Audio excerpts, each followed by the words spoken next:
This is Democracy Now! When we come back, we're going to New Orleans. No, in fact, we're going to go right now. Hurricane Isaac has made landfall in southern Louisiana as it heads towards New Orleans on the 7th anniversary of Hurricane Katrina. The Category 1 Isaac is producing winds of 80 miles per hour, expected to bring heavy flooding, marking the most serious test of New Orleans' rebuilt levees in the 7 years since Hurricane Katrina.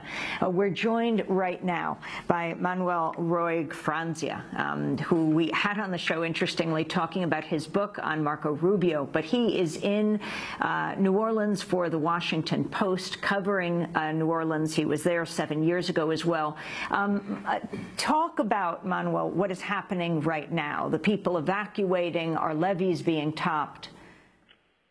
Yeah, the big development this morning is that a levee in Plaquemines Parish, which is in a very low-lying rural area of southeastern Louisiana, was overtopped, and we're seeing some pretty impressive images of flooding from down in that region. This is an area that is perpetually pounded by hurricanes. It doesn't have the same level of protection that some of the more urban areas do, and they are used to this, but it's still unsettling.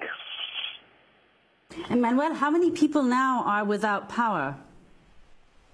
Big power outages being reported, more than 400,000 in Louisiana. That number is expected to go up. The reason is that this is a weird hurricane. It is not the power of a Katrina. It's a Category 1 storm with winds of about 80 miles per hour. But it's moving very, very slowly. At times, it has been completely stalled. And the significance of that is that when a hurricane stops, it's able to drop a huge amount of water on a single spot rather than dropping some rain and moving on. And that creates the worry of really catastrophic potential for flooding. Can you talk about the numbers of people who are evacuating, Manuel? There has not been a mass evacuation from the urban areas in New Orleans. I was here the year before Hurricane Katrina. It was a hurricane called Ivan, another big hurricane, Category 5 hurricane, and 600,000 people evacuated from New Orleans. This year, the mayor of New Orleans, Mitch Landrieu, decided not to issue a mandatory evacuation order. That was based on their assessment of the strength of this storm and the risk it presented to New Orleans. That said, some people have still decided to leave, but I can tell you from going around the city over the last couple of days that thousands and thousands of people decided to stay here and weather the storm. Mm. And can you talk about the reports of Hurricane Isaac ripping off the Plaquemines Parish president, Billy Nungesser's house roof? I haven't heard that. Billy Nungesser is a well-known figure here. He is a prolific and eloquent spokesman for his area, and something of a legend in the making.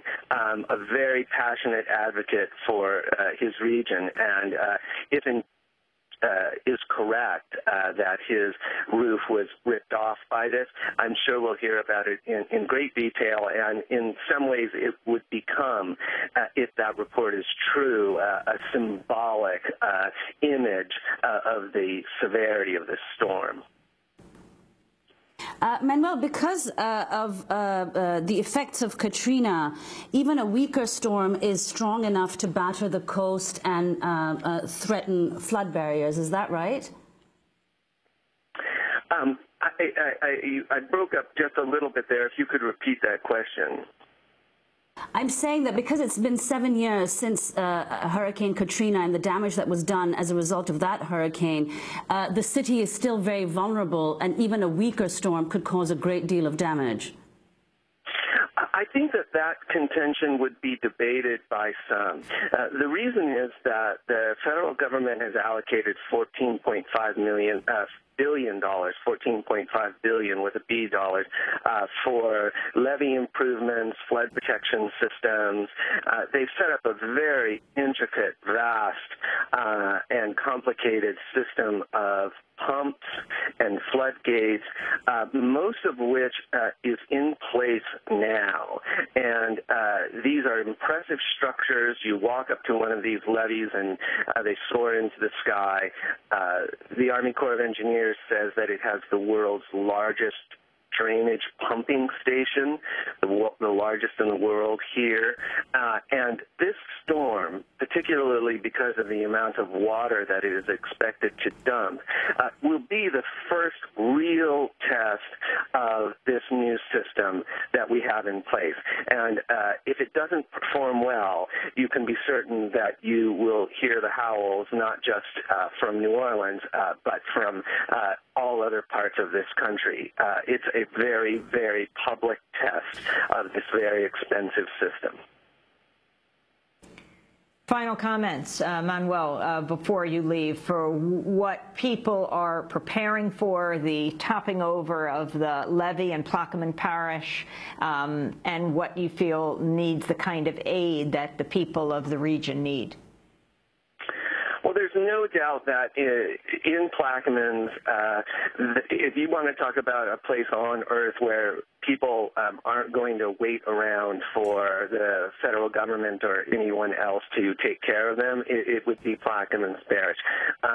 This is a place where people have boats in their backyards, and there's sort of a independent spirit that exists down there. It was a place that was really whacked hard by Hurricane Katrina, and I did some reporting and writing down there. I can tell you there's a real pioneer spirit down there, and as we speak right on the local television, I'm seeing images of locals being transported to the top of a levee that wasn't being overtopped by one of their. And I think you will see a lot of images like that over the next Manuel, few hours. The Times-Picayune reporting the East Bank back levee is overtopped and the rescue efforts are there for stranded residents. Is that what you're seeing? It's very conceivable that that's what I'm looking at while I'm talking to you, but I can't confirm that. This is not a surprise. During there was what was called the Cajun Flotilla.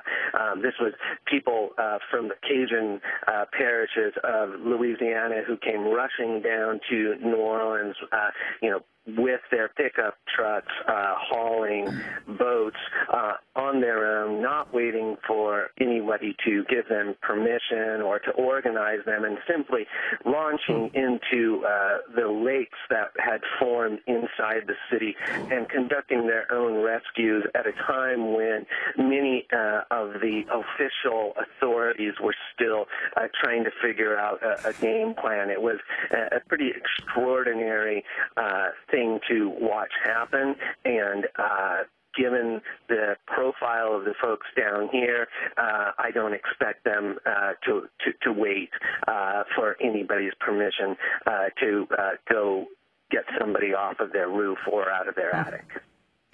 Well, Manuel Roig-Franzia, we want to thank you very much for being with us, reporter with the Washington Post in New Orleans right now, covering the storm that is taking place there, Hurricane Isaac. He is also author of The Rise of Marco Rubio and planned to be here in Tampa covering the Republican National Convention, but because of the storm, headed to